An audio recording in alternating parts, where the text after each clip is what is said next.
ఒక్కసారి కొమ్మూరి గోల్డ్ కి కాల్ చేయండి. తాకట్లో ఉన్న మీ బంగారాన్ని విడిపించి మార్కెట్ ప్రైస్ కి వాళ్ళు కొనుక్కుని మిగతా డబ్బులు మీకు ఇచ్చేస్తారు. హాయ్ హలో నమస్తే, వెల్కమ్ టు మనం టీవీ. నేను మిట్స్ ఆర్మీ.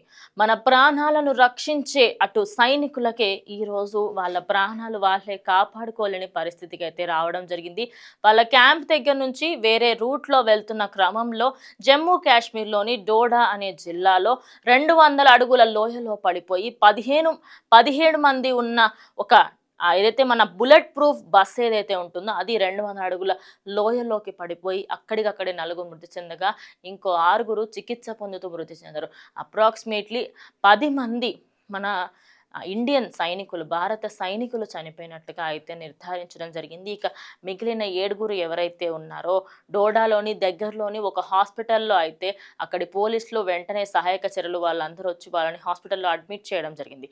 ఈ ఘటన మార్నింగ్ టైంలో ఈరోజు మార్నింగ్ టైంలో జరగడంతో దానికి సంబంధించి అసలు ఏం జరిగింది ఏంటి అనేది చాలామంది అనుకుంటున్నారు. అయితే జమ్మూ కాశ్మీర్లోని ఆయా ప్రాంతంలో ఎక్కువగా మంచు పడడము, సరిగ్గా రోడ్లు కనిపించకపోవడము అండ్ మెయిన్ థింగ్ ఏంటి అంటే ఆ ఘాట్ రోడ్స్లలో టర్నింగ్స్ దగ్గర ఆ డ్రైవర్ ఎవరైతే ఉన్నారో ఆ డ్రైవర్ అదుపు తప్పి సడన్గా టర్న్ చేసుకునే క్రమంలో అది డైరెక్ట్గా డివైడర్స్ గుద్దుకొని అటువైపు వెళ్ళి పడి అక్కడికక్కడే 4 మృతి చెందగా ఇంకా 6కి అప్పుడు గాయాలయ్యాయి, సీరియస్ అవ్వదు అనుకున్నారు.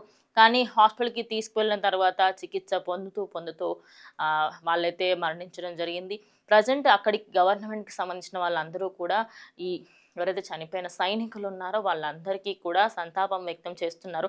ఇక వాళ్ళ ఫ్యామిలీకి సంబంధించి కూడా వాళ్ళని స్ట్రాంగ్గా ఉండాలి అంటూ అక్కడి గవర్నమెంట్ అయితే చెప్పడం జరిగింది. ఇక్కడ ఖచ్చితంగా డ్రైవర్దే అప్రమత్తంగా ఉండాల్సింది. ఆయన కరెక్ట్గా డ్రైవ్ చేసి ఉంటే మన జవాన్ల ప్రాణాలు పోయేవి కావని చాలామంది అంటూ ఉన్నారు. కానీ ఒక్కసారి మనం ఒక సిచ్యువేషన్ అర్థం చేసుకునే ప్రయత్నం చేద్దాము. ఆ రోడ్స్ ఎలా ఉంటాయి? నార్మల్గా మన రోడ్స్ చాలా ఘాట్ రోడ్స్, ఒక టర్న్ కరెక్ట్గా చేయకపోయినా కొంచెం స్లైట్గా ఏదైనా డిస్టర్బెన్స్ వస్తేనే బోల్తా పడిపోతుంటాయి. అలాంటిది ఆ ఘాట్ రోడ్స్లలో ఎప్పుడూ కూడా కంప్లీట్గా ఆ మంచు పడడం వల్ల ఆ ఘాట్ రోడ్స్ అనేది మొత్తం స్లిప్పరీగా తయారైపోయి అక్కడికక్కడ ఆ టర్న్ చేసుకున్న క్రమంలో ఇదంతా జరిగిందంట. మరి ప్రజెంట్ అయితే ఆ మిగిలిన 7 ఎవరైతే ఉన్నారో వాళ్ళ పరిస్థితి కూడా విషమంగా ఉంది అంటున్నారు. కానీ వాళ్ళ ప్రాణాలు కాపాడాలి, వాళ్ళందరూ కూడా ఖచ్చితంగా సేఫ్గా ఉండాలని మనం అందరం కూడా కోరుకోవాలి. అండ్ ఇలాంటి సంఘటనే ఇంకోటి కూడా గత సంవత్సరం మేలో కూడా జరిగిందన్నట్టుగా చెప్తూ ఉన్నారు. ఇలా చెప్పుకుంటూ పోతే కాశ్మీర్కి సంబంధించి ఆయా ఏరియాస్లలో కొంచెం అప్రమత్తంగా ఉండాలని అయితే ప్రతిసారి చెప్తూ వస్తున్నారు. ఈ సంఘటన ఏదైతే జరిగిందో దానికి సంబంధించి ఆ బస్సు ఏదైతే ఉందో అది బుల్లెట్ ప్రూఫ్ బస్సు. సో బయట నుంచి ఏమైనా దాడి చేసినా కూడా ఏమీ అవ్వదు. అలాంటిది ఆ బస్సుకి సంబంధించి ఆ జవాన్ల ప్రాణాలు ఇలా పోవడం కరెక్ట్ కాదు. వాళ్ళు చేసిన సేవకి, అదేవిధంగా వాళ్ళు చేసిన సాక్రిఫైజెస్కి హ్యాట్స్ ఆఫ్ అంటూ ప్రతి ఒక్కరూ కూడా వాళ్ళకి సంబంధించి మెచ్చుకోవడం జరుగుతుంది. ఇక వాళ్ళకి కంప్లీట్గా వాళ్ళ ఫ్యామిలీస్కి వాళ్ళ ఏదైతే మన వస్తువులు ఉంటాయో వాళ్ళ డ్రెస్సెస్, అదేవిధంగా మిగతావన్నీ కూడా వాళ్ళు వెళ్ళి ఇవ్వడానికి ప్రజెంట్ అయితే అన్ని ఏర్పాట్లు కూడా జరుగుతూ ఉన్నాయి. సో ఇలాంటి ఘటన ఇంకేది జరగకూడదు.